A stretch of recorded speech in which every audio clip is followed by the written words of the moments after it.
ao Ourinhos Cast, o podcast do Poder Legislativo. Eu sou Fernanda Coraza e trago para você aqui um espaço de informação, transparência e notícias que impactam o dia a dia da nossa cidade.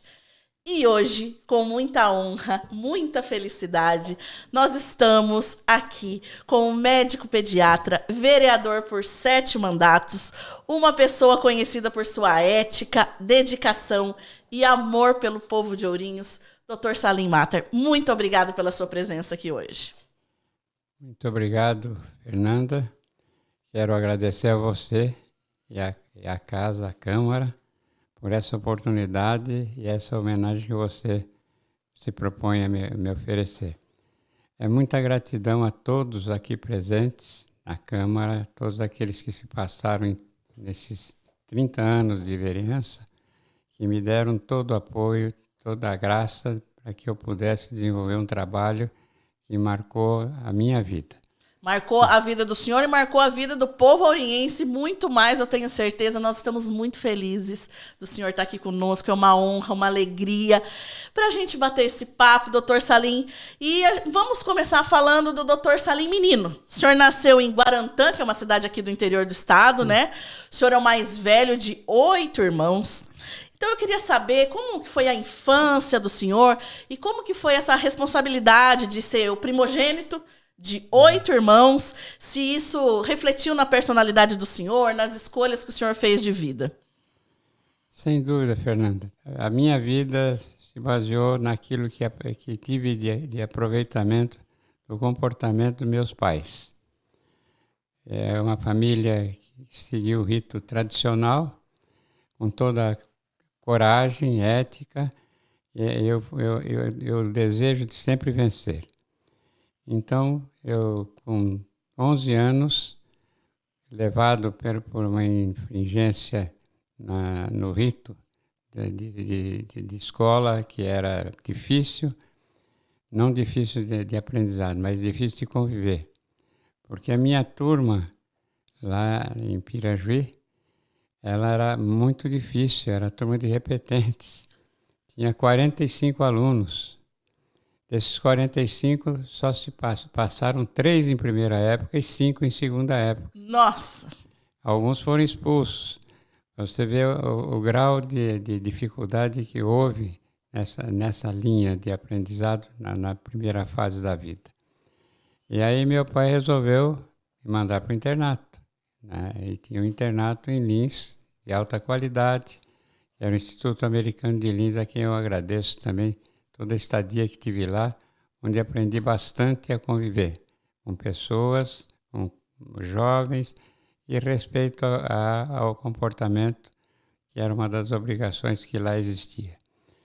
Então, ali começou a minha formação personal, onde eu tive desenvolvendo um estilo de ética na convivência e de proteção aos mais humildes, porque eu era gigante de crescimento e tinha os menores que eram necessitados de apoio, porque no colégio tinha os grandes, os pequenos e os médios, e os grandes é que predominavam e eram os grandes agressores. E o senhor ajudava os mais fracos? Os mais fracos, porque tinha tamanho, não tinha idade. Então, isso foi uma das condições assim que me trouxeram já um desempenho, um raciocínio que valeu a pena no futuro que veio a seguir. E, doutor Salim, e o que motivou o senhor a escolher a medicina? Especialmente escolher também a pediatria. Então, o senhor estava lá em Lins? O senhor terminou os estudos em Lins? Não, eu fui em 53, saí em 56. Certo. Foi 5 anos e 4 anos de internato. E lá eu aprendi algumas coisas, alguns truques de vida. Certo. Então, é umas coisas muito engraçadas, se você permitir. Claro. Lá havia uma disputa para quem tirava as notas totais, né? Então, eu arrumei uma namoradinha, né? Que Dona Delza não nos ouça, que Dona Delza está aqui, viu, gente? No estúdio acompanhando. Eu tinha 12, 13 anos. É porque lá em Lins a gente andava 1 quilômetro para sair do internato para o setor de aulas, onde tinha o internato feminino. Certo. Então, nesse caminho, eu conheci essa mocinha tomando um copo de leite na rodoviária de Lins, que a gente passava todo dia lá em frente, né? E então me encantou naquela época, né? Porque era interessante essa experiência, né? Era muito, muito moleque, né? Muito criança. E então eu fazia muito esforço para tirar as notas azuis para ganhar a segunda-feira, que era o dia de saída. Você podia sair do internato para passear. Então são coisas assim muito, muito pitorescas, né, da vida. O senhor ficava na expectativa dessa segunda-feira. Essa segunda-feira. E além disso ainda tinha um prêmio. Quando você tirava as notas azuis, todas, né? Lá tinha uma separação, os quartinhos, onde quem tirava as notas azuis podia ter esse privilégio de ficar isolado em um quarto com 4 pessoas, quando você saía do grande dormitório, né? Então são coisas assim que foram marcando e disciplinando e fazendo você ter empenho, desenvolvendo essa capacidade de luta. E foi de lá, foi em 57. Certo. Eu já deixando o internato, veio a ideia de fazer o curso de medicina. Mas aí tinha acontecido um incidente na vida regular da família, em que um tio ia estudar em Pirajuí e abrigava na minha casa. E lá minha mãe era responsável para ele ir à escola e ele não gostava de estudar. Então, um dia, a diretoria da escola chamou minha mãe para informar que ele não frequentava as aulas. E ele, então, criou um problema. Meu pai era muito difícil, muito duro, muito bravo. E a minha mãe achou que ele ia reagir, mandando esse tio dispensar ele do uso da casa. Ele não gostava de preguiçosos. Meu pai era muito exigente. E aí ele disse para minha mãe que ela não teria filho doutor. E naquela época, doutor era só médico. As outras profissões eram bacharéis. Certo. Havia essa diferenciação. Isso implicou na minha decisão, porque quem entortou meu dedo foi um doutor. Foi na época em que começou a aparecer a propaganda do câncer. Certo. E eu tinha uma verruga no dedo, e essa verruga meu pai se impressionou, e o médico, que era da cidade, era muito amigo de casa, e meu pai pediu a ele uma opinião, e ele disse que ia cauterizar, porque tinha chegado no hospital um eletrocautério, que era uma novidade na época. E ele me cauterizou e pegou meu osso.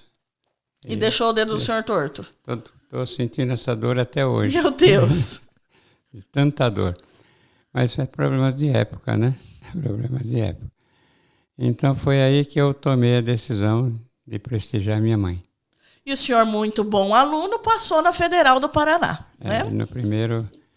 Isso tem uma história também, né, Fernanda? Meu pai tinha montado um negócio em Guarantã, né, onde eu nasci. Lá tem meus avós. E lá nós ficamos 1 ano. Foi quando saí do colégio, do internato. E lá tinha um amigo da família dos meus avós, que tinha o Dirceu, que era já um aluno de 3º ano na Faculdade de Medicina do Paraná. E eu, conversando com ele, estava aqui com 17 anos nessa oportunidade, ele disse que eu ia fazer. Eu disse que não sabia ainda o que fazer. Ele falou, então você vai comigo, eu vou levar você para Curitiba. E foi com muita exaltação e muita firmeza, ele chegou em frente ao meu pai e disse, com todo o respeito que eu tenho ao senhor, do seu Raif, eu vou levar o Salim para Curitiba. Meu pai oscilou um pouquinho, mas depois achou que haveria essa possibilidade, e assim aconteceu. Então, com 17 anos, eu realmente fui para Curitiba, acompanhando o Dirceu. E na sequência entrou na faculdade. Isso. E depois? E tem umas coisas, deixa essa história, se você me permitir, eu quero Claro. contar. Eu tinha 17 anos e era um cabocrão, assim, bem atrasadão, né? Bem limitado.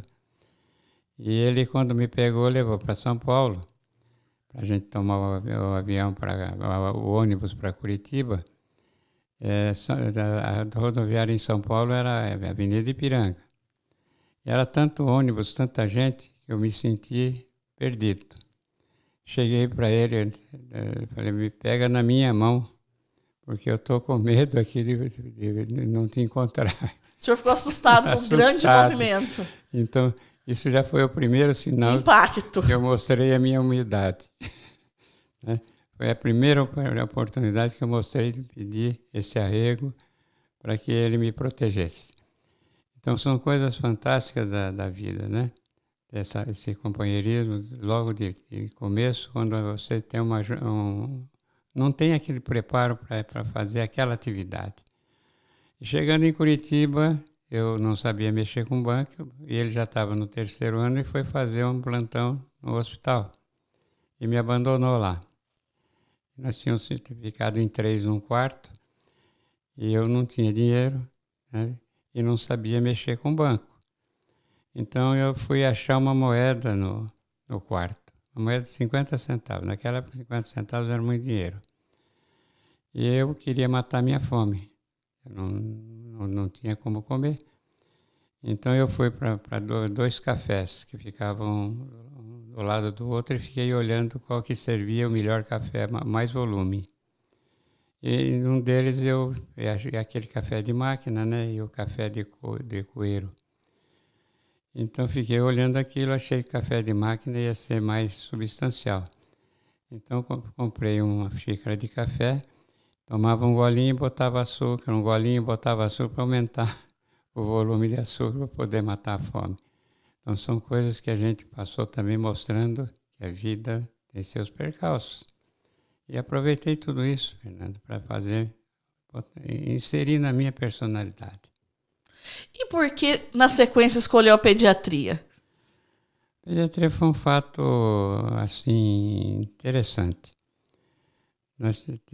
Primeiro que eu não sentia segurança em fazer qualquer atividade que exigisse cirurgia. Então, seria uma especialidade clínica.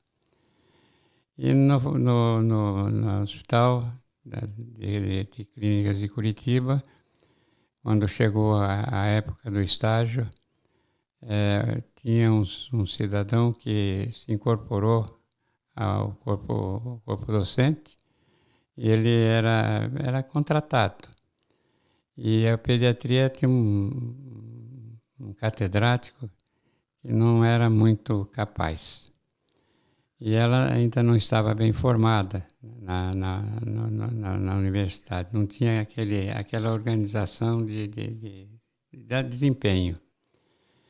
E eu teve esse cidadão que chegou e começou a tomar atitudes assim de valentia na universidade, porque lá precisava ter. Lá você sabe que o sistema de cátedra era muito ditatorial. Então, e ele começou a se pontificar. E ele assim, criou um clima na minha turma, ou na universidade, de grande valia, que era você ser valente, você criar.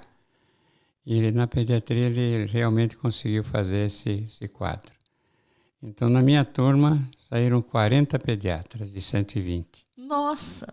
40 médicos pediatras. Esse rapaz era jovem. Esse rapaz ele criou esse clima mostrando que tudo podia ser revolucionário. E assim foi um impacto que levou toda a minha turma a ser bastante companheira desse cidadão. Era um grande médico. o doutor Israel Cate, que no fundo foi meu paraninfo. E, doutor, o senhor teve uma experiência também no Rio de Janeiro, né? Nesse início de carreira. Quando foi isso? Foi em 1964. O senhor já tinha feito a residência ou fez Não, lá? naquela época era muito difícil, porque a maneira de ensino ela era totalmente diversa do que é hoje. Ela era menos democrática, né?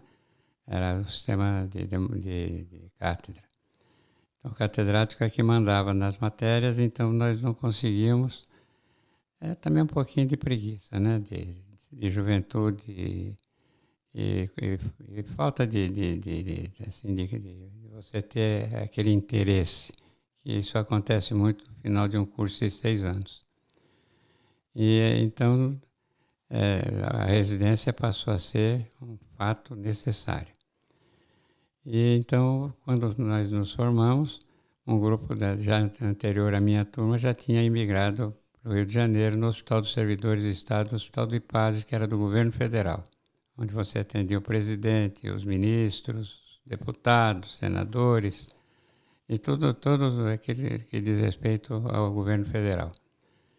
Só tinha lá o IPASE, só tinha o Rio de Janeiro e tinha Campina Grande na Paraíba, só os dois. Então, e lá era um hospital de alto luxo. Era o hospital do governo federal. E ele rivalizava, inclusive, com o Hospital de Clínicas em São Paulo, né?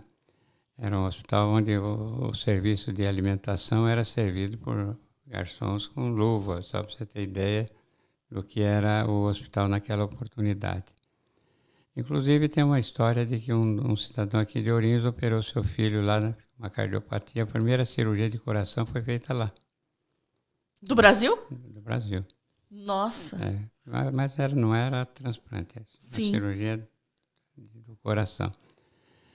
Então, e era um hospital de alta reputação. Ela tinha residentes de todo o Brasil. Inclusive, nós tínhamos 54 residentes lá. E com muito custo, eu consegui uma vaga lá. E foi por Deus, porque foi na última hora, quando encerraria o preenchimento das vagas. Então eu fui para lá, e lá com toda a liberdade que a gente tinha de trabalho, e com a orientação de professores bem habilitados, eles incentivavam você ao aprendizado. Então, ele deixava você livre para desempenhar trabalho. E lá consegui realmente fazer assim uma participação de extrema valia. Aprendi demais. Foi lá que aprendi a ser médico. Eu digo aqui sempre que Curitiba me transformou em cidadão, porque lá fiz política estudantil, fiz um monte de atividades, uma série de atividades bem diferenciadas e polimorfas, né? Então, abrangendo assim um aprendizado em várias áreas. E lá no Rio de Janeiro aprendi realmente a ser médico. Tanto é que eu tive lá um ambulatório gigantesco com filhos de funcionários. Eu atendia das 5 às 9 da noite, porque era uma escolha, né? O senhor sempre ajudando as pessoas, desde o início. Mas isso tinha um mérito, né? Tinha um mérito. Esse pessoal me ensinou muito. Esse pessoal é que me dava todo o apoio. Você veja, um rapaz do banco de sangue, ele se aliou de uma forma em que ele era muito grato a uma atitude que tive com ele, de favorecimento, assim, de apoio. E ele me fazia pegar a veia de toda a sorte de todo nível. E lá tinha um serviço dessa doença hemorrágica que precisava fazer transfusão com frequência. E ele me fazia pegar a veia desse cidadão todas as vezes e de outros tantos que era muito difícil, porque eu usava muito pegar a veia. Então foi lá que eu aprendi a ser humilde como médico. E lá o paciente já era um teste de prova E esse pessoal, com todo sofrimento, deixava eu fazer todas as picadas que fosse necessário, né, para poder atingir uma veia. E consegui, naquela época, ser um bom pegador de veia. Você entendeu, né? Claro. Eu não tinha muita agilidade, mas com o esforço dele, mostrando macetes, né, assim, detalhes, a gente conseguia pegar a veia. E era incoerente isso, porque não tinha essa tendência, não tinha esse prazer. Mas fazia isso obrigatoriamente porque ele exigia que eu aprendesse. E aprendeu. E aprendi. E doutor, como... Aí o senhor estava lá no Rio de Janeiro, e como que surgiu essa vinda para Ourinhos? Por que o senhor chegou aqui em Ourinhos? Essa é outra história bonita, bem bonita. Eu terminei a residência e fui procurar lugar para trabalhar. Primeiro fui a Lages. Era uma cidade, naquela época, já progressista. Era a cidade do Celso Ramos, que era presidente do Senado. Era uma cidade bem importante no estado de Santa Catarina. Chego lá, tinha uma guerra de divisão entre colegas. E o grupo que eu fui convidado, era um grupo de 5 colegas. E os outros, o resto dos médicos.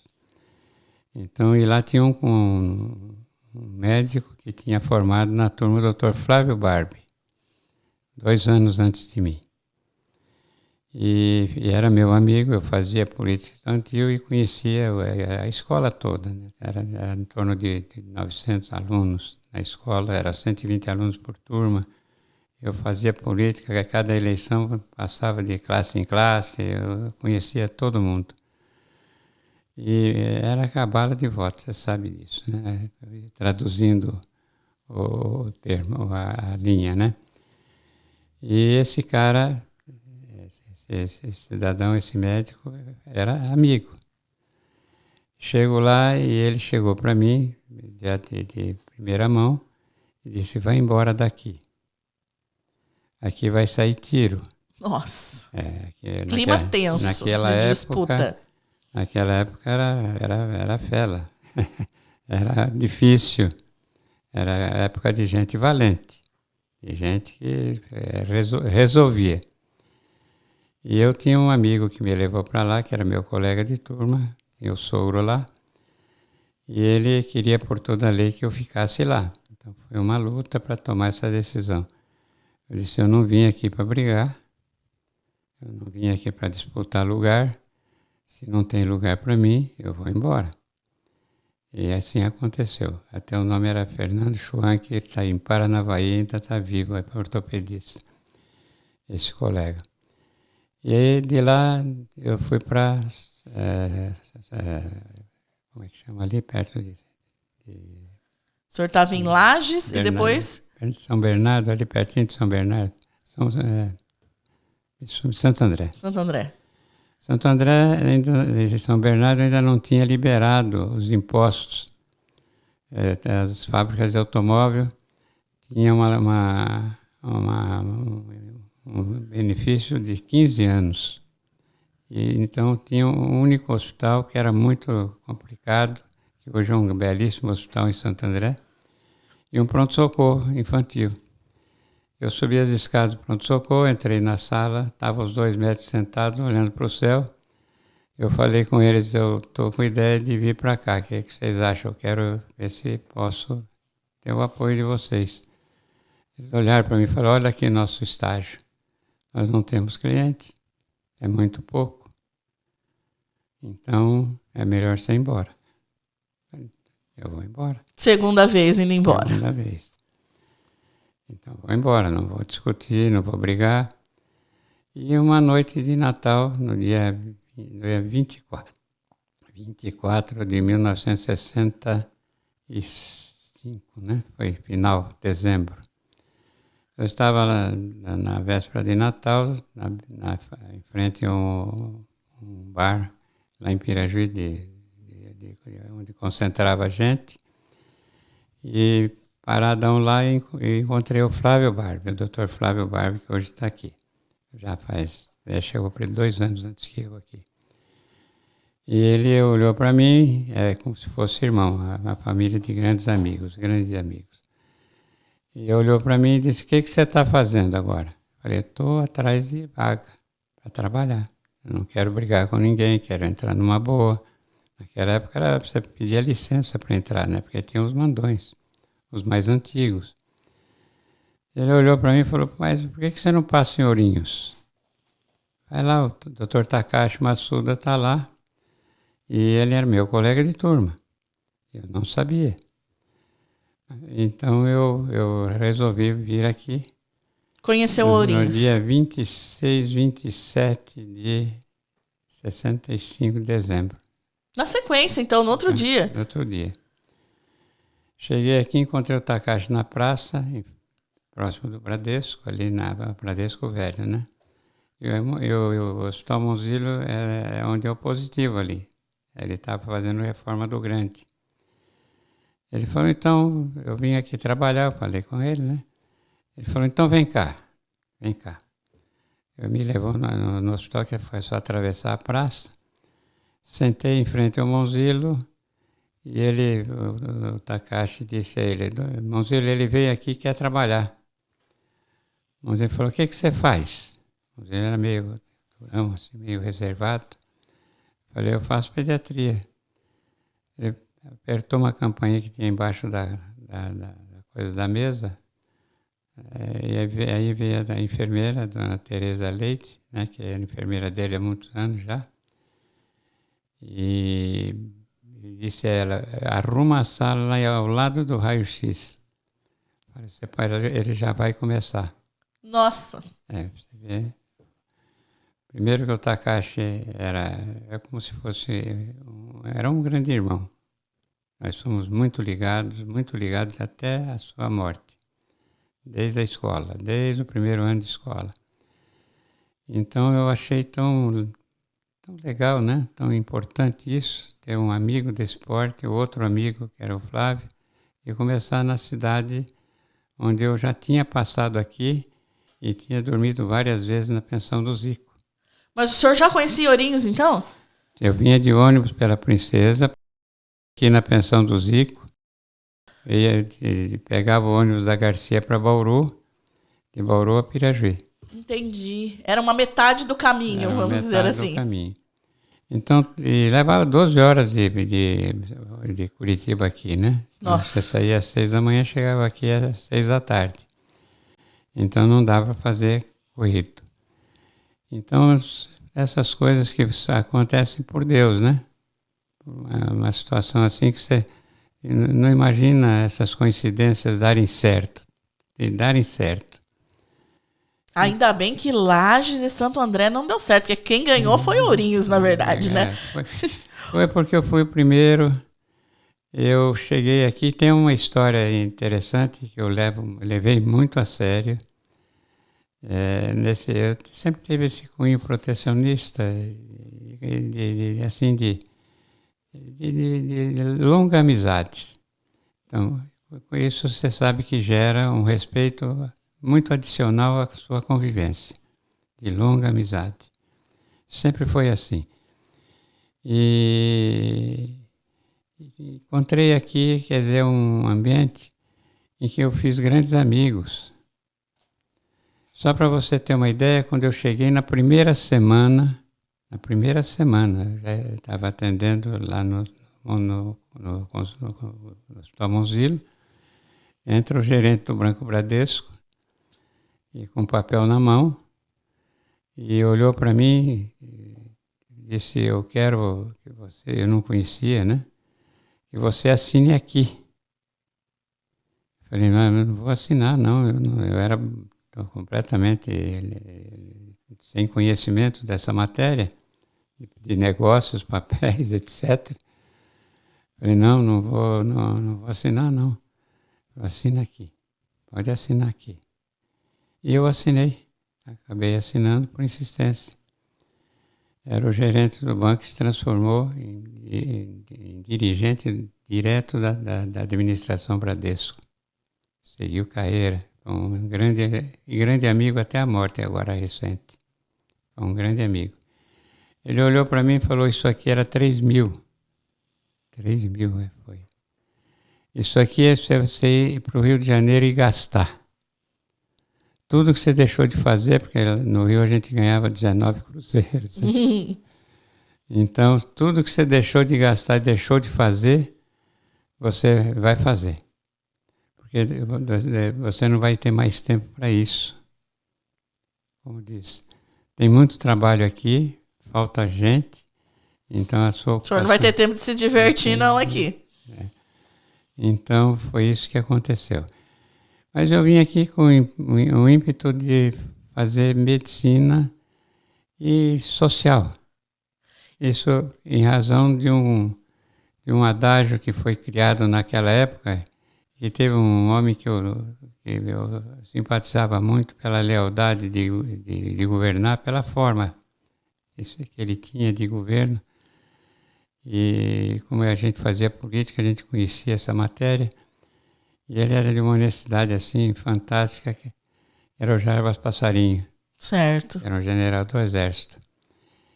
E ele tinha dito, antes de assumir o Ministério da Previdência, do INSS, né? Naquela época ele era INSS. INPS. INPS. Ele fez essa brincadeira que quem fazia escola pública tinha que dar um retorno. E ele foi um dos criadores do programa, você botar um enfermeiro para fazer a primeira assistência nas pequenas cidades onde não tinha assistência nenhuma. Isso me impressionou. Eu cheguei aqui e falei, eu vou fazer um trabalho para me agradar, para me trazer assim, conforto emocional e justificar esse adágio. O senhor vinha de escola pública, né, de faculdade pública, o senhor devolver para a sociedade. Entendi. E aqui procurei fazer isso. Tanto é que eu não deixei de fazer convênio com ninguém, atendia graciosamente ambulatórios e trabalhava em torno de 15 a 18 horas. Doutor, o senhor sempre foi muito conhecido, na verdade, por esse atendimento humanizado, por essa dedicação, por as pessoas, né, baterem na casa do senhor a qualquer horário com uma criança e o senhor sempre acolheu. O senhor se lembra, assim, de uma história marcante nesse tempo todo de atendimento que marcou o senhor, assim? Ah, tenho muitas, né? Tenho muitas.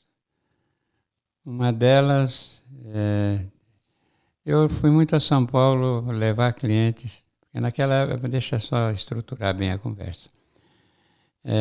Naquela época você tinha difteria, você tinha sarampo, você tinha tétano. Você tinha vacina de nada, né? Você tinha paralisia infantil.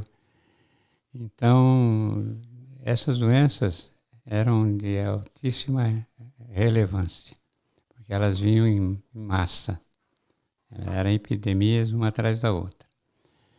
E a difteria era uma doença que chocava muito porque ela ia fechando a garganta, formava uma placa. Então, era muito, muito assim, sério você trabalhar com essas doenças. O tétano não tinha solução. Mas a coqueluche, por exemplo, gerava muita invasão de pulmão, aspiração.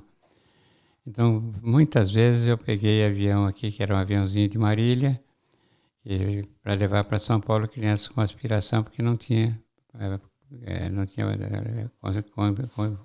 condições de atender aqui, porque não tinha equipamento. Então, eu tinha um convênio com o Hospital São Paulo. A gente saía daqui e levava essas crianças para lá. E uma das coisas muito marcantes, que não foi eu que realizei, mas foi uma decisão nossa, eu tinha um menino aqui que trabalhou no Estadão, distribuindo jornal, e ele conhecia a Raposo Tavares na palma da mão. Isso foi uma coisa linda, viu? E ele fazia de São Paulo aqui em 2 horas e meia, entregando jornal. Era uma loucura. E eu tinha um Dodge Dart naquela oportunidade.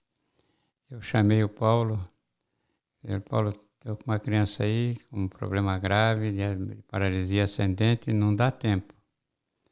Tem que chegar daqui a São Paulo, já está combinado no pronto-socorro do São Paulo, que eles vão receber ele lá logo que chegar. Ele falou, pode deixar, doutor, pode deixar. Me botou a criança no carro e foi daqui a São Paulo em 2 horas. Meu Deus. Foi tão grave a coisa, que chegou lá os 4 pneus baixos. De tanto que ele corria. Mas ele corria mesmo porque ele já tinha conhecimento da estrada e era entregador de jornal, que tinha que conhecer a estrada, porque tinha que entregar jornal na hora certa. Então, essa foi a maior das aventuras, né, que nós corremos. E chegou lá e a criança conseguiram segurar Que o maravilha. processo de evolução. Então, são coisas... E aconteceu muito disso. Na época da paralisia infantil, mesma coisa. Nós tivemos uma epidemia aí que era pior que o corona que você viu aí. Todo dia era uma imensidão de crianças. Inclusive tem um colega de Bandeirantes que a filha pegou e ele não precisou ir para São Paulo e ela teve a doença, mas não sucumbiu, né? Ele ficou, acho que 30 dias em São Paulo fazendo irrigação da articulação que estava comprometida. Então são coisas dessa natureza que marcam. Mas isso eu tive muita coisa. Inclusive, teve uma oportunidade em que eu estava atendendo no consultório, era 3 horas da tarde. A enfermagem me liga dizendo que a criança já estava por um fio. Eu saí correndo, fui ao hospital e vi a criança. E realmente a chance era pequena. Aí a família me cobrou, eu quero a extrema-unção. Liguei para o padre falou, não tenho condições agora de ir aí. Eu falei, mas não vai dar tempo, padre. Se não fizer agora, não vai dar tempo. Ele falou, então, vai fazendo o que eu mando. Chamei a enfermeira, porque eu era meio grossão nesse entendimento, né? Não tinha nenhum entendimento. A enfermeira falou, não, eu já vi isso, eu vou fazer. Então ele ia ditando, eu ia reproduzindo, a enfermeira ia fazendo e terminamos o ato. A criança, falei, agora você fica aí, vai ver o que dá. Cheguei no consultório, trabalhei até às 6, era mais ou menos 6 horas. Eu liguei, ela falou, doutor, ele está fazendo uma respiração, a gente percebe 2 ou 3 vezes que ele dá um suspiro. Falei, mas não aconteceu ainda? Não aconteceu. Aí eu continuei atendendo. 10 horas da noite eu fui ao hospital. Chego lá, a criança estava respirando, já com a mesma liberdade, mas já respirando. Eu olhei para a enfermagem do horário, falei, quem é que fez esse milagre? Quem foi? Né? Por isso que quando eu lembro da minha enfermagem, a enfermagem que trabalhou comigo durante todo o período, todo o meu estágio aqui, eu agradeço a elas de coração. Porque sem essa enfermagem você não é médico. Entendeu? Doutor, e o senhor também foi um dos fundadores da Assoprame, né? O senhor também da Associação dos Plantadores de Cana. Como que foi essa época? Como que foi formar essas duas, vamos dizer assim, entidades tão importantes? Eu vou fazer uma ressalva que a Soprame, quando cheguei, ela já existia. E o fundador da Soprame foi o Dr. Wilson Maciel. Certo. E no final de vida profissional, ele foi professor no Hospital São Paulo, na Faculdade de Medicina, da Faculdade Paulista de Medicina, que é a Faculdade Federal de São Paulo, né? A Soprame onde é ali na esquina da Altino Arantes com a Cardoso Ribeiro. Era um prédio amarelão, onde eu cheguei, né? Mas eu trabalhava, foi ele que fundou, ele era o chefão. Tivemos muito contato, muita aproximação. E a Soprano era uma sociedade. E tinha um grupo de senhoras que faziam esse trabalho também de atividades, né?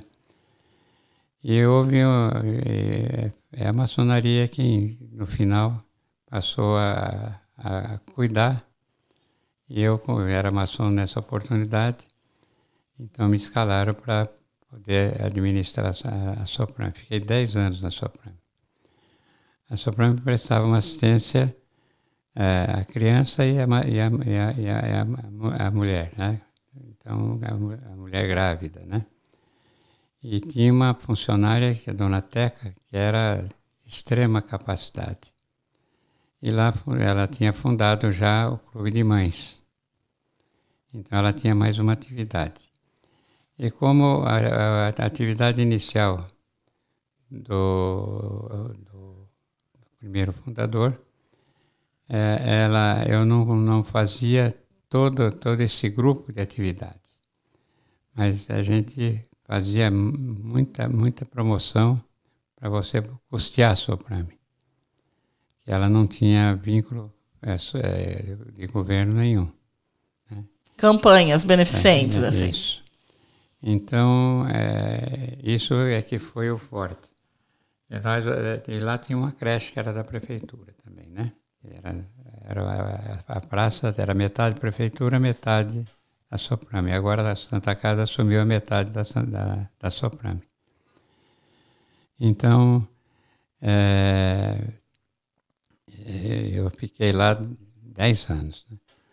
E desses 10 anos, foi uma parte bem grande desse período, foi o Maluf, que era o governador. Então, ele já tinha um plano de alimentação infantil, ele era Pronutri, né, que era um plano assim, de ação social forte. E nós, então, implantamos esse plano aqui. E usamos, inclusive, o Centro Social Urbano, que é lá na Vila Odilon, usamos uma areazinha lá no Jardim América. Então, nós distribuímos alimentos que vinham do Estado. Mas a Soprano tinha uma despesa que era dela. Então, eu fazia as promoções, fiz várias promoções de grande porte. Eu não fazia nenhuma promoção que eu tivesse custo, mas tinha grande arrecadação. Então, tinham aqueles que, esse eu agradeço a muitos deles, que você abria a promoção, chegava neles, eles praticamente absorviam 70%. Ou eles revendiam os meus ingressos, ou se não, eles já me davam, antecipava o valor. E conseguia arrecadar só na Festa das Nações, conseguia arrecadar o suficiente para tocar 2 anos a Soprano. Nossa! Só uma boneca lá saiu R$7.000 o lance da boneca. O pessoal da Casa de Portugal. Nós trouxemos 104 elementos e fazia o folclore da Casa de Portugal, para fazer o espetáculo e a promoção. Um almoço em que a colônia de Portugal aqui se reuniu e fizeram um almoço fantástico. E com esse negócio do Natal, da Semana Santa, bacalhau. Certo. E aqui você tinha as casas distribuidoras de alimentos, né, que era a Dias Martins, a Beberíssimo, né, e a outra aqui, que inclusive os filhos são, os 2 filhos são médicos até. Então, só nesses 4 jantares, eu tive a colaboração do Alcides Pereira, que era distribuidor de carne nos açougues aqui, eles tinham uma matadouro, naquela época era assim, né? E o Valdemar do Açougue.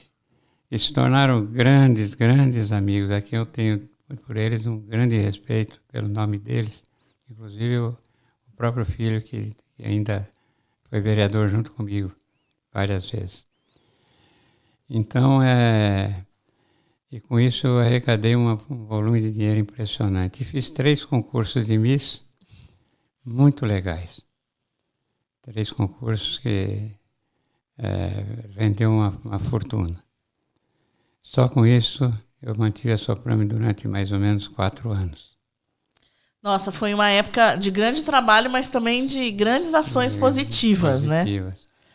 E tudo que eu fazia, eu recebia o apoio da população inteira. Tanto é que eu fiz um show era a primeira, uma das fundadoras do rock aí. E ela veio, ela cobrou metade do coisa, que é locomoção, transporte de material. E fizemos um show em que tinha mais de 2.000 pessoas no Monstrinho. Nossa! Era uma loucura, viu? E acabou o equipamento dela. Aí eu chamei o emissário dela lá. Falei com ele, como é que agora faz? Aí ele falou, fica tranquilo que nós vamos resolver. Aí ela me fez um sinal que ela ia tocar o show no Gargalo. E foi uma loucura. A quadra toda, tinha gente, né? Enchia a quadra por inteiro, né? O leito da quadra, mais a arquibancada. E aquilo apinhado. Eu falei, isso aqui vai dar zebra. Aí chamei a polícia. Eu falei, fica de olho aí, porque vai dar zebra. Com esse negócio de se empurra para lá, empurra para cá, não tinha jeito de controlar, né? Foi uma loucura, mas rendeu um dinheirão. E no fim a cantora me disse, eu vou só pagar os meus funcionários aqui e o resto eu vou doar para a sua campanha. Que maravilha. São coisas assim que assim, me deixava assim emocionado. E assim foi a vida. Nós tocamos isso e a Soprano foi um sucesso. Agora a associação foi um respeito que eu tive do Luizito Palhato. Eles é que abriram, lá tem sócios que são plantadores de cana e fornecedores da usina. E um dia me pediram para montar o ambulatório da usina e eu montei lá na usina e eles ficaram gratos. E em 83, agora não me lembro exatamente o mês, o Luizito me chama e falou, nós acabamos de construir o prédio aqui, isso aqui vai ser um ambulatório e sede da associação e você já pode começar. Falei, mas Luizito, preciso ver meu horário. Ele falou, você já pode começar. Aí, eu falei, mas como é que eu faço? Falei, já começa, agora o resto se arruma. Né? Tava ele e o Rosário Pegorari, que é de Santa Cruz, tem bastante fazendeiro aí de Santa Cruz, são sócios. E os dois olharam para mim, deram risada e falaram, se vira. E assim eu comecei e deu certo. Era um ambulatório que atendia uma imensidão de gente. Só a usina, tinha 4.000 funcionários. Nossa! Então foi uma luta, valeu a pena. A gente melhorou durante todos os anos, já são 43, 44 anos, uma coisa. Foi 83, né? Já 41 anos, então, né? Mais ou menos. 42 anos. 42. E estou lá e agora eles me homenagearam com o nome de sala. E é a sala que eu uso até hoje. Eles me botaram o nome dela, me fizeram uma reunião e me agraciaram com esse nome, vai ficar gravado lá. Doutor, e o senhor, assim, sempre trabalhando muito, atendendo muita gente, e começou a sua vida como vereador, né? Primeiro o senhor se candidatou, né? Uma tentativa à prefeitura, uma primeira vez, né? E depois o senhor veio como candidato a vereador, já foi o mais votado na primeira eleição e assim continuou muitos anos. Conta pra gente, doutor, como que Né, o senhor já até falou que sempre esteve envolvido com o movimento estudantil, sempre esteve envolvido com o movimento político. Como que foi dar esse passo, né, de médico a vereador? Por que o senhor decidiu também enfrentar agora como um representante da população no legislativo? Essa é uma história até interessante. E eu poderia dizer até de doação. Eu atendia muita gente pobre. Pobre que eu digo, naquela época, não sei se você vai se lembrar, não vai, porque você não tinha nascido ainda, mas seus pais vão lembrar. A sigla que se dava a esse segmento da sociedade era de indigente. E era nojento isso, extremamente nojento, indigente. Mas era uma pobreza que realmente chamava a atenção. E eu atendia assim com muito carinho esse pessoal. E eu atendia a maternidade, atendia 3 hospitais, o São Camilo, o Monzilo e a Santa Casa. Então, e era o único, e tinha o doutor Alcione Nassau, que veio logo depois de mim. Eu fui o primeiro e eu o segundo.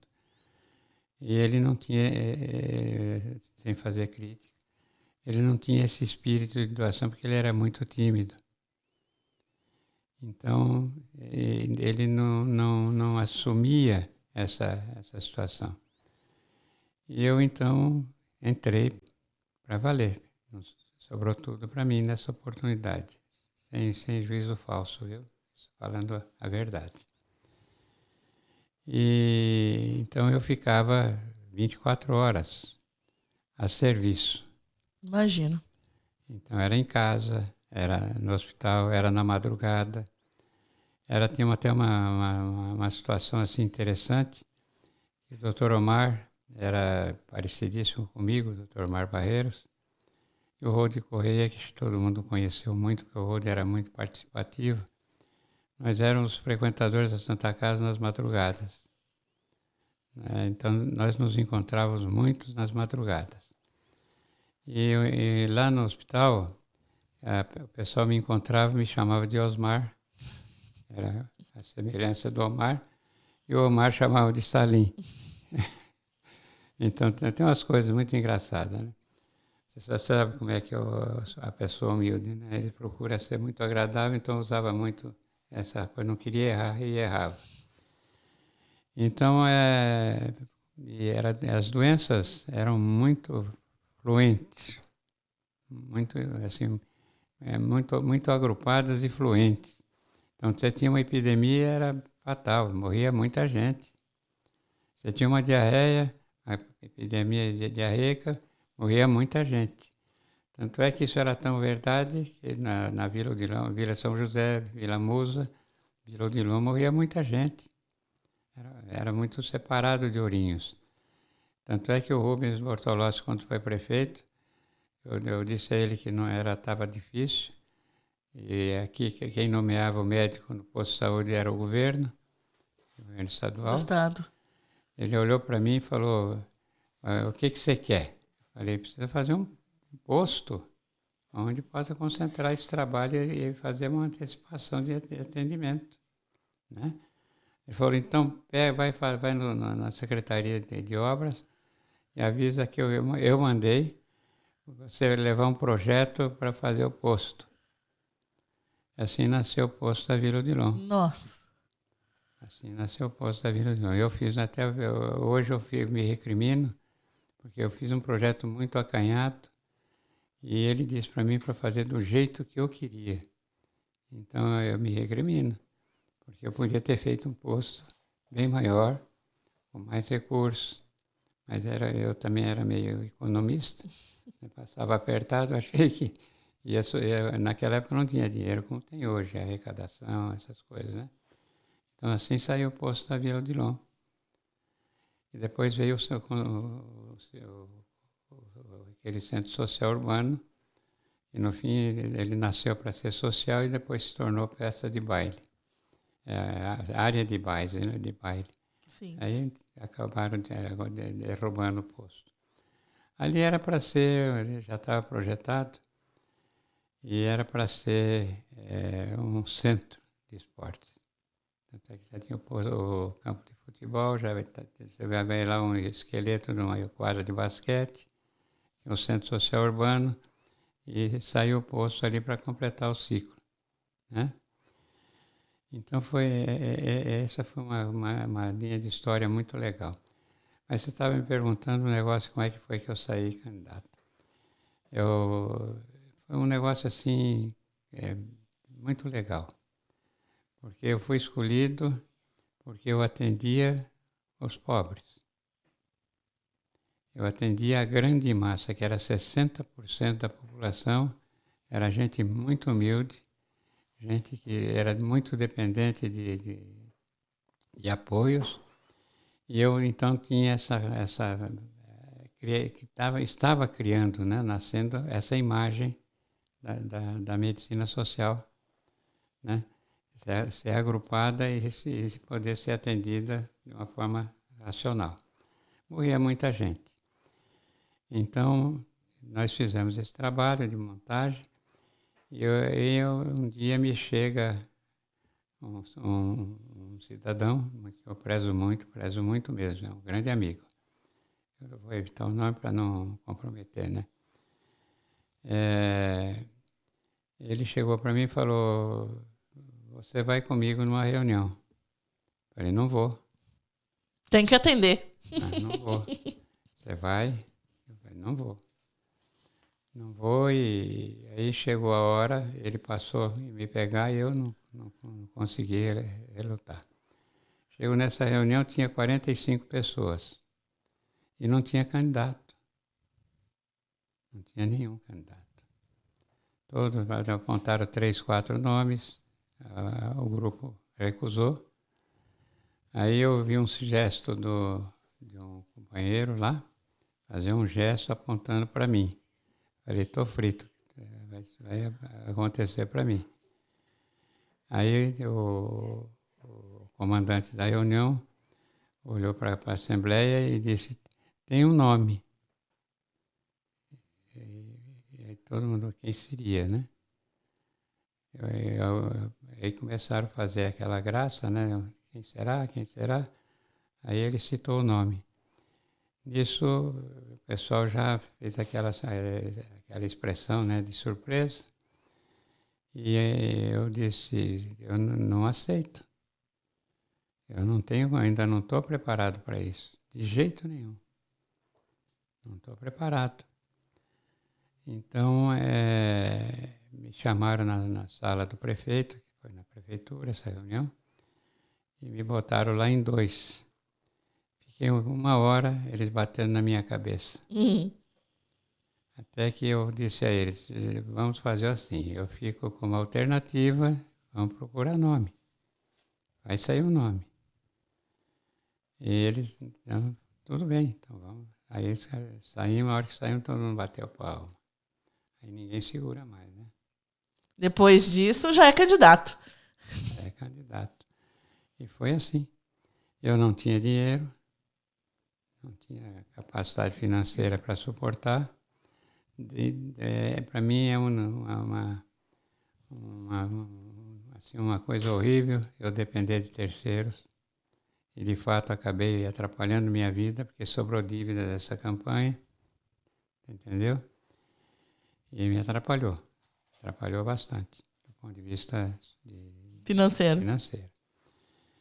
E acabei sendo candidato, e o voto era vinculado.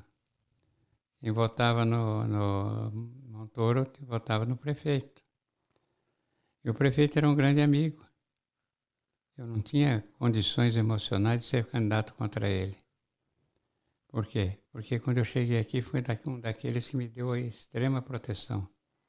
Disputava para me levar a almoçar na casa dele, no domingo.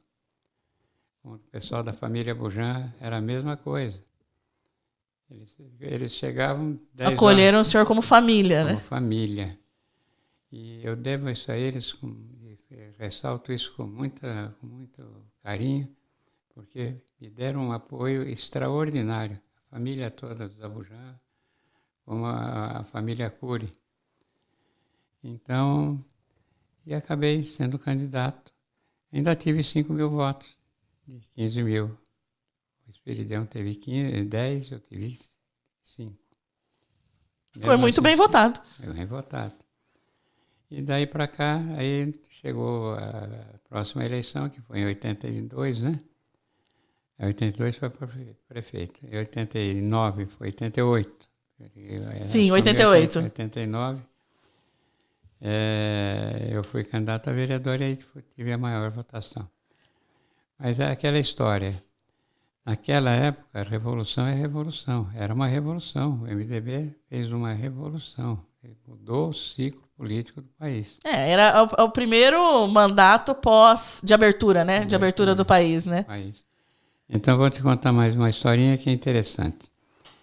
Nos comícios, quem apresentava os comícios, eu vou citar o nome porque eu devo a ele essa gentileza, era o Hélio Silva, fundador da Castor. Para você ter uma ideia, só sobrou ele. Naquela época eles não tinham essa potência. Só sobrou ele com a humildade e o carinho que ele tinha por mim. E ele foi fazer a apresentação dos comícios. Então foi muito, muito legal do ponto de vista assim, de amizades e carinho. Muito legal, foi uma experiência muito boa. E doutor, o senhor, né, eleição de 88, candidato a vereador, eleito mais votado e ficou por 7 mandatos na sequência, sempre muito bem votado. Não é vereador hoje porque resolveu aposentar, na verdade. Vamos falar a verdade, porque não foi candidato, porque senão estaria aqui até hoje. Mas o senhor viveu, né, a abertura do país, a abertura política do país, viveu a época Collor, Fernando Henrique, o senhor viveu uma grande movimentação política nacional aqui como vereador. Quais, assim, o senhor acredita que foram os grandes desafios políticos que o senhor teve aqui em Ourinhos? Foram vários. Então precisa contar uma historinha anterior, né? A minha vida na residência, ela foi um pouco tumultuada em 64. Foi quando houve o golpe. Sim. E nessa época, tinha um ministro da guerra que estava com câncer de próstata e estava internado no hospital. Lá no Rio? No Rio. Então, foi uma época tumultuada. Muito tumultuada, porque no hospital havia uma intervenção propriamente dita da segurança do ministro. Então, isso foi uma coisa assim que deixou a gente muito assim suspeito, né? E como estudante, nós participamos de grandes lutas de estudante, inclusive para inaugurar o Hospital de Clínicas, em que nós fomos muito grosseiros, com um jornalzinho que chamava A Panela, atacando as cátedras, atacando a reitoria, que não inaugurava o hospital. E nós tínhamos a faculdade tinha um contrato com a Santa Casa de Curitiba, e o contrato venceu, e nós não tínhamos hospital para trabalhar, para fazer os estágios. Então, nós fizemos uma luta grosseira, até com agressões. E conseguimos fazer esse hospital trabalhar. E nisso tudo sobra divergências, sobra entendimentos que nem sempre são verdadeiros. Sobra um juízo que você faz do comportamento. E uma série de situações anômalas. E eu vim para cá com uma pecha de ter sido um político estudantil. Subversivo. Não nesse ponto. Não, com o olhar deles, eu digo, da ditadura. Então, viemos com muita calma, né? Muita tranquilidade. Por isso até que o senhor lá em Lages e em Santo André, o senhor falou, sem brigas. Sem briga. Então, aqui eu tinha dois elementos que eram irmãos, filhos de um médico de Jacarezinho. Um era presidente do Simas, que era o diretório do direito, e o outro era político da engenharia, que eu fui vice-presidente do conselho da UP, da União Paranense Estudante, e ele era presidente. E ele era assim, como é que eu diria hoje nos termos de hoje, de direita, mas era um sujeito bem consciente. Eu tinha muito receio de que aqui vazasse alguma coisa e pudesse me comprometer. Isso eu tive. Foram 20 anos que eu fiquei calado. Entendeu? Eu não queria briga, não queria. Tanto é que hoje os meus maiores amigos são meus adversários. Só um detalhe para encaixar: eu tinha um grupinho de 7 colegas que éramos mais que irmãos. Todos eles votavam contra mim. Todos. Eu era sozinho. No meu partido de escola, né? Certo.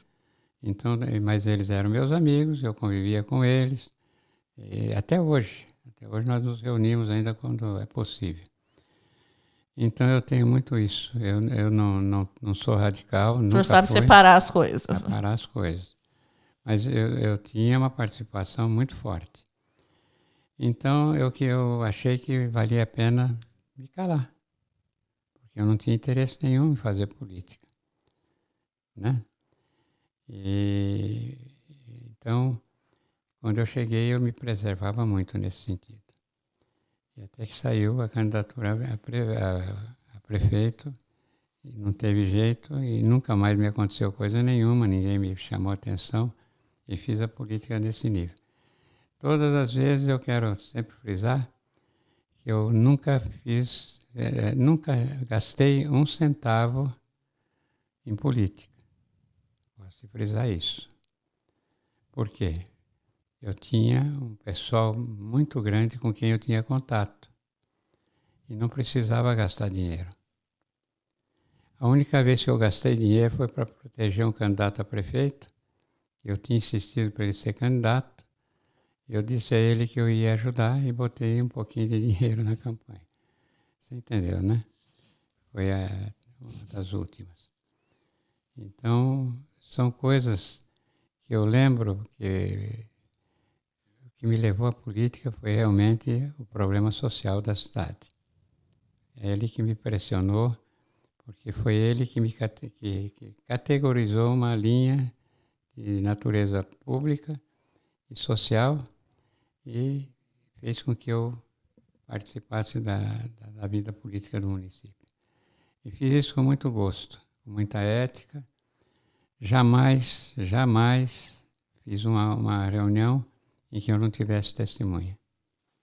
Nunca entrei na sala de um executivo sozinho, sempre com um assessor, sempre com uma pessoa e porta aberta, falando alto.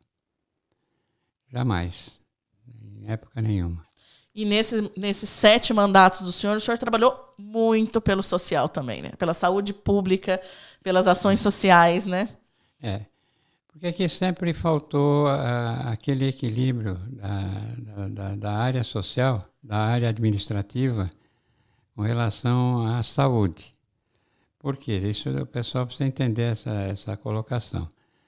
Porque na área de saúde era muito exigente, era muito participativa, a sociedade participava de uma forma direta e contínua. E o espaço que tinha aqui para atendimento era muito pequeno, a Santa Casa era muito preliminar. Ela não tinha organização assim, de trabalho para atender grandes demandas. Então, tinha muito pouco médico. Muito pouco médico. Se você contar na mão, era totalmente insuficiente. E quem nomeava os órgãos de direção do Estado era o próprio governo estadual. Então, era uma questão meramente política. Não tinha sentido prático de execução de trabalho, nem de programas. Então, foi uma coisa muito difícil. Era muito difícil. E ser político naquela época era uma questão de exceção, né? só ia ser político, porque não tinha fornecimento assim, de organização e dinheiro suficiente para você tocar um governo. Todo mundo sabia disso, né? Era altamente assim, depreciável você ser governante numa situação em que você tem pouco recurso. Até que Ourinho chegou aqui com 33 mil habitantes e hoje está com 110 mil habitantes, graças ao trabalho de todos aqueles que governaram o município. Eles é que fizeram esse trabalho crescer e hoje já tem organização. Até por questões só de informação, a saúde pública aqui, sem discussão, sem querer fazer juízo, era o postão, um médico credenciado pelo governo do Estado, era político. Hoje, a Secretaria da Saúde está técnica. Hoje tem CROSS, tem organização, hoje tem referência, a CIS é referência, Marília é referência. Hoje você pega uma ambulância, põe um doente aqui e já tem vaga marcada no hospital. A demanda é grande, por isso que dá confusão. Então, esse entendimento é só importante para se entender que houve uma evolução fantástica na área da saúde. E se a gente for pensar em pouco tempo, né? Em pouco tempo. É agora, depois do Serra, né, que começou. Sim. Então, a liberar essas coisas, veio aí o AME, veio o UPA, né? Agora a Santa Casa já é a ordenadora de toda a assistência, já está fazendo uma conexão assim legal de espaço, de atendimento. Hoje nós temos 9 postos de saúde aí, é bastante. Eu sempre preguei a ideia de fazer 3 institutos de resolução relativa, mas maior do que a média, para atender às 24 horas em cada ponto de 30 mil habitantes. Parece que isso está se formando agora. É difícil fazer. Por exemplo, lá no Itamaraty virou uma cidade grande. Lá precisa um núcleo de saúde. E ainda não tem, né? Precisa de um núcleo de saúde. Já está chegando lá, parece que já estão programando. A Coab já tem aquele centro que parece que já está se transformando, já está ampliando a sua atividade.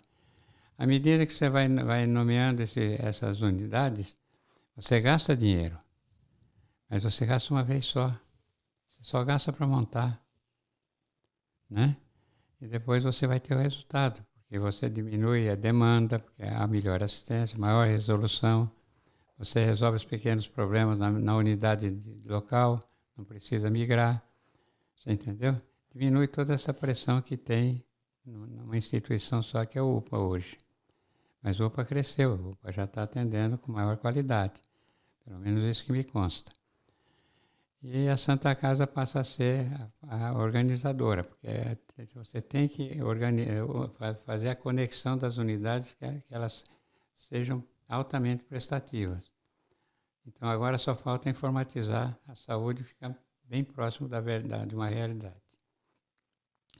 Então, se isso acontecer, já será uma consecução de um trabalho que vem se montando gradualmente. Isso vai ser bom, isso será muito bom. Eu tenho a impressão que nessa condição a gente ajudou bastante, porque eu preguei por muito tempo, só não saiu por vaidade de um elemento, e acabou borrando, segurando. Eu trabalhei muito para a fundação, para criar uma fundação de saúde, com a ideia, inclusive, de construir o hospital municipal. Então, a fundação ela é ampla, ela é altamente captativa de recursos.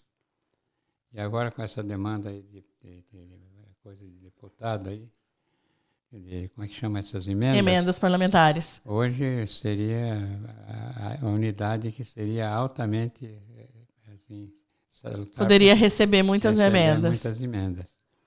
Mas aí tem gente que dá herança, que eu tenho outros que não sei o quê. Tem a Lei Rouanet, que você pode introduzir dentro desse esquema. Então, seria assim, um fato assim, altamente consagrado para dar certo.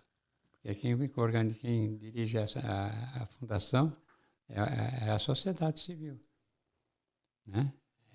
Ela dirige adequada às regras da lei.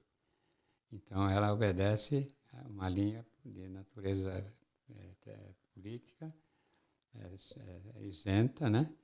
Mas com a regularidade que o Estado vai determinar. Então, seria uma coisa muito boa. Eu aponto o exemplo de Marília, que a Fundação de Marília não é tão rica como, pelo menos a informação que eu tenho aí é essa, e ela consegue manter todos os níveis de saúde lá em alto grau. Doutor, e o senhor, né? O senhor tem projetos, né? O senhor percebeu que o senhor tem, até hoje, o senhor não está mais aqui na Câmara, o senhor tem grandes projetos atualizados, o senhor tem completo conhecimento da realidade do município como um todo, né? O senhor continua na ativa. O senhor não poderia deixar de perguntar isso.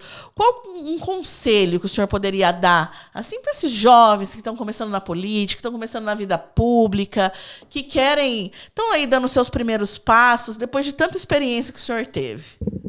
Bom, essa ideia de você ter resultados, ela está em decorrência de um bom senso na organização de programas administrativos.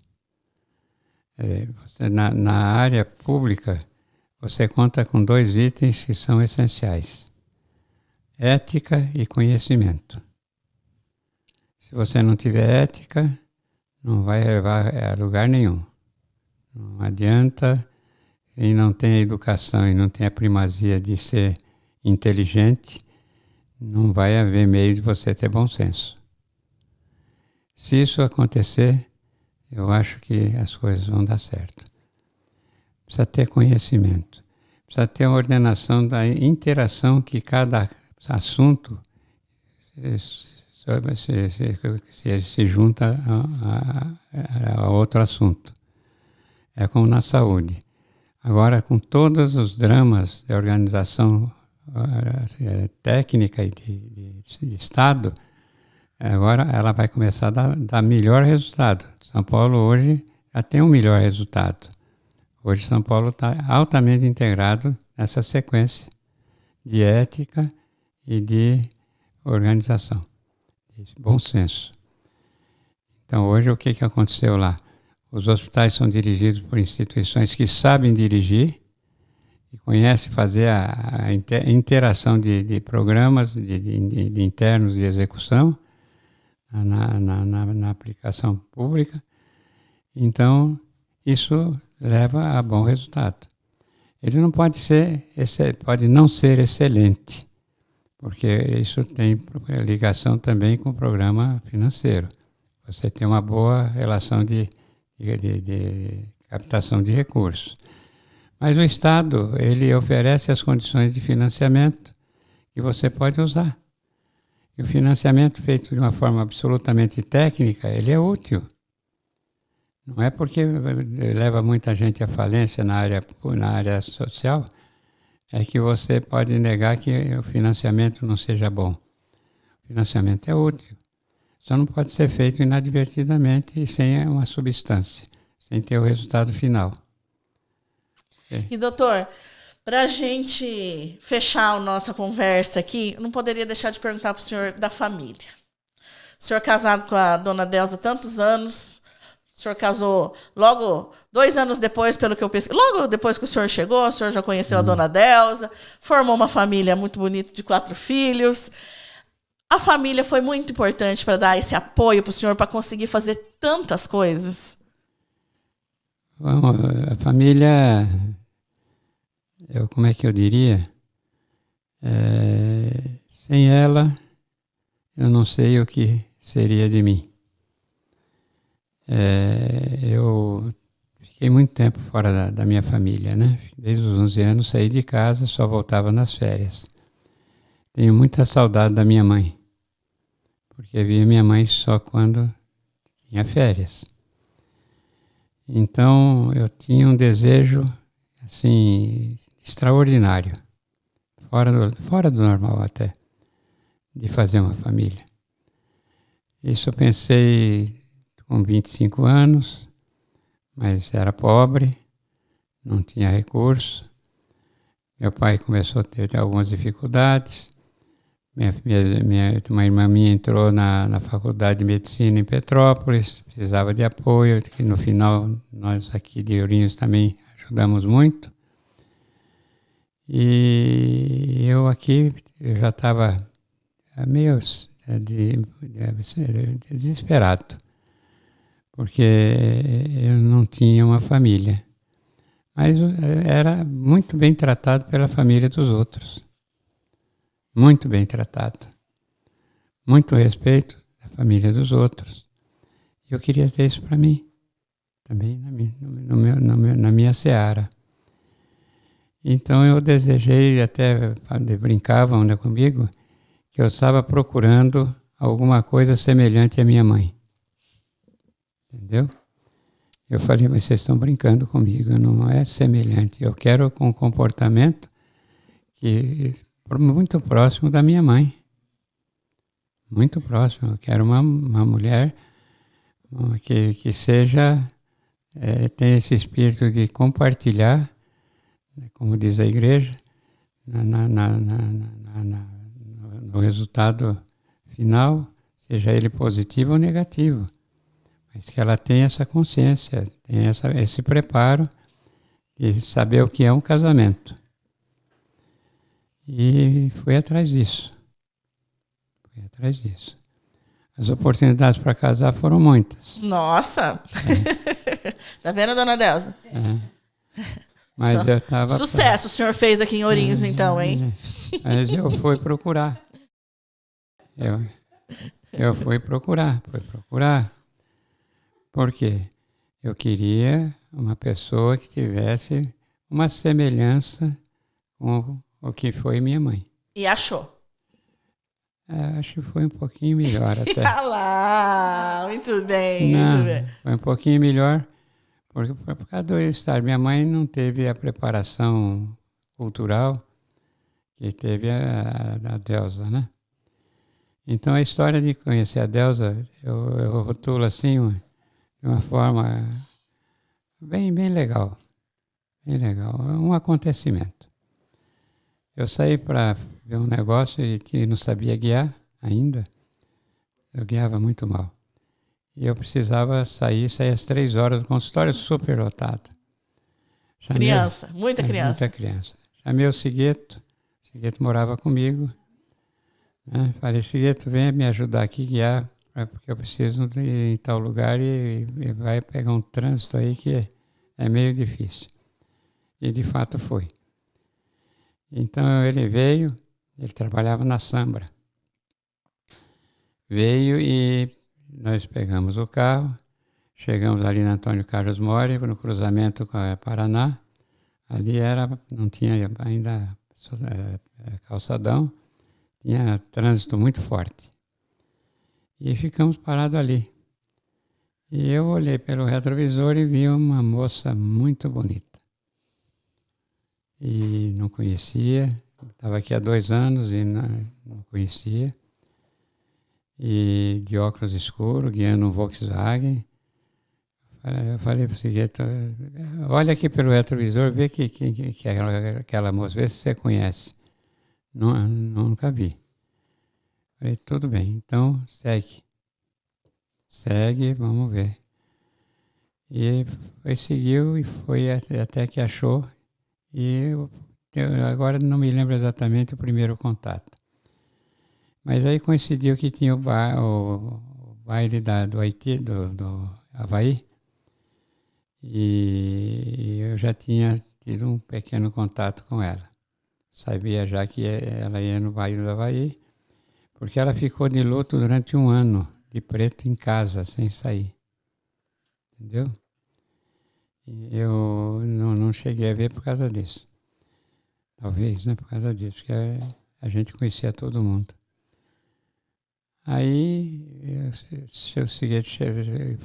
eu fui no baile do Havaí, conversei com ela.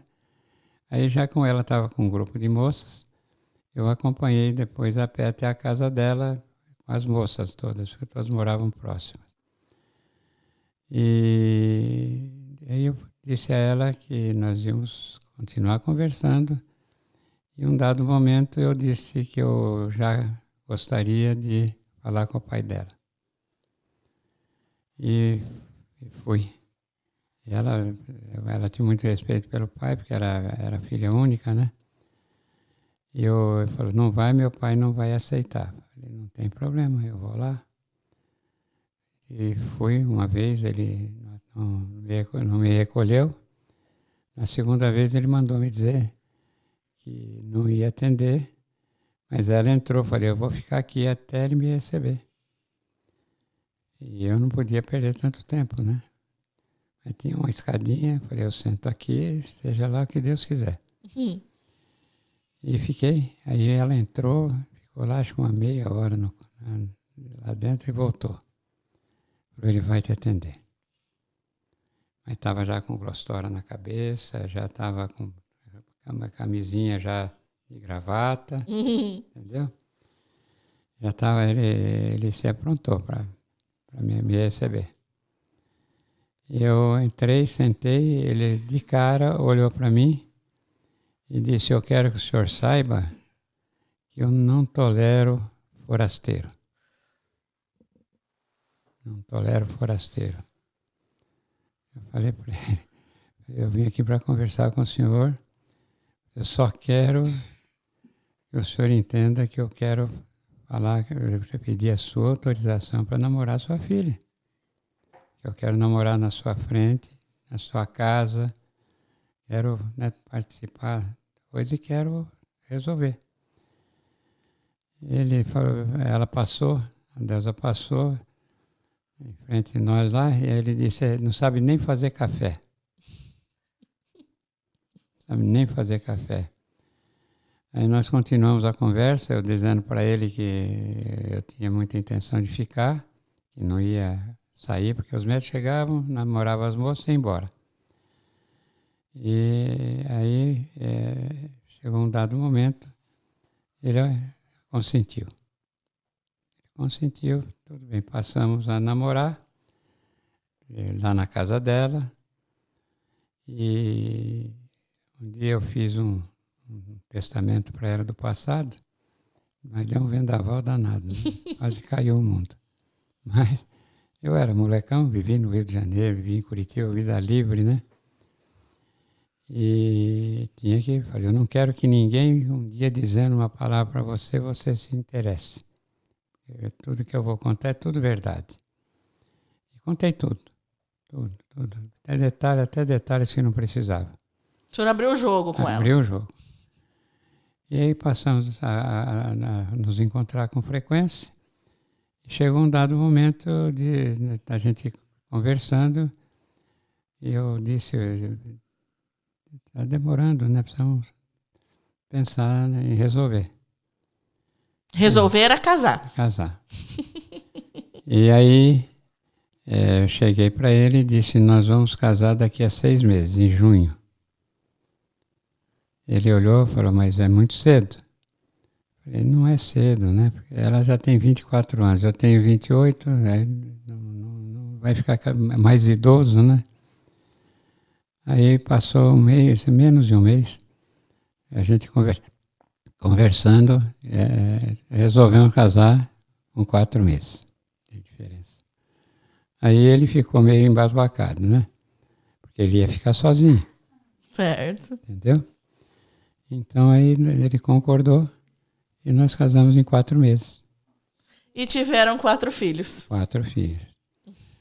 E os filhos foram, assim, uma graça divina. Porque a Deusa teve os partos maravilhosos, sem sofrimento. A nossa vida com os filhos foi muito legal. Só tivemos uma ocorrência com o meu filho, que quando viajei para o Líbano, ele teve uma diarreia muito forte, né, durante a viagem, e foi 40 dias de problema, que ele teve que ficar internado em São Paulo, praticamente 40 dias ficou em São Paulo, fazendo controle diário com o médico, né, com o pediatra.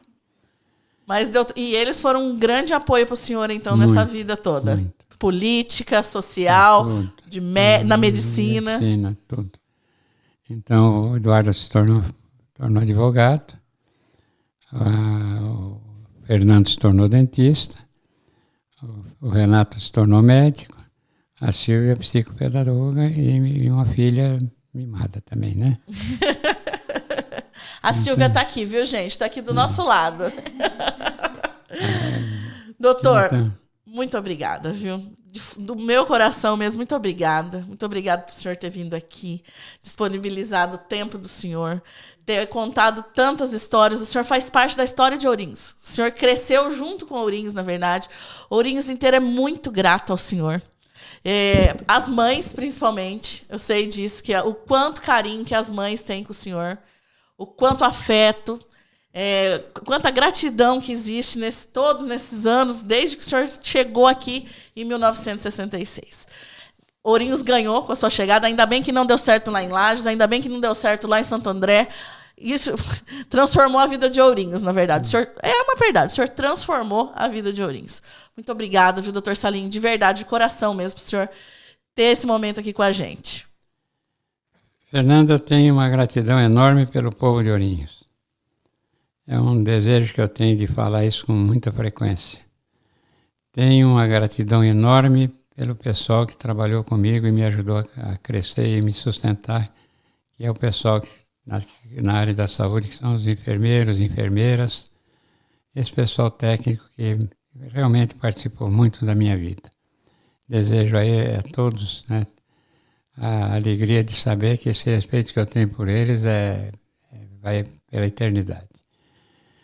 Então, e tenho um respeito enorme por esta casa, pela Câmara Municipal. Tenho um carinho enorme por todos os vereadores que participaram comigo, ou que eu participei com eles, né? Em todos esses mandatos, e nós tivemos respeito mútuo de uma extrema essencialidade. Então, pelos funcionários da Câmara que me trataram, me desculpa aí a expressão, muito popular, né? Mas ela representa o meu coração, viu? Então, eu tenho uma gratidão enorme por tudo que se passou comigo aqui. Estou com 85 anos, vivi aqui desde os 28 anos. Não, 26 anos eu estou aqui, a partir dos 26. E hoje com 85. Então, quase 60 anos, 58, 59 anos. Então, aqui formei um grupo de amigos que jamais tive uma disenção, jamais tive um desconforto. Tive aqui alguns problemas de amizade que me deram um resultado negativo, mas do ponto de vista econômico. Mas da parte de amizade, de respeito humano, eu não posso reclamar em absoluto, que aqui eu tive todo o respeito que um homem pode ter na vida. Então, e agradecer aos meus filhos e à minha família pela tolerância. Eu tenho, assim, uma ideia, e sem essa família que eu tenho, talvez eu não tivesse o mesmo sucesso. Meu pai, como amigo, né? Deles todos. Obrigada, doutor Salim. Muito obrigada mesmo por o senhor estar aqui mais uma vez. Agradeço a sua presença. Esse nosso programa nós vamos guardar sempre com muito carinho aqui. Inclusive o nosso Ourinhos Cast, ele fica gravado para muita gente ver o senhor, não só a família, mas eu tenho certeza que muita gente de Ourinhos vai querer assistir esse programa, que tem muita história vivida de verdade com o senhor. Muito obrigada, viu? E para você que está nos acompanhando, muito obrigada e até o próximo Ourinhos Cast.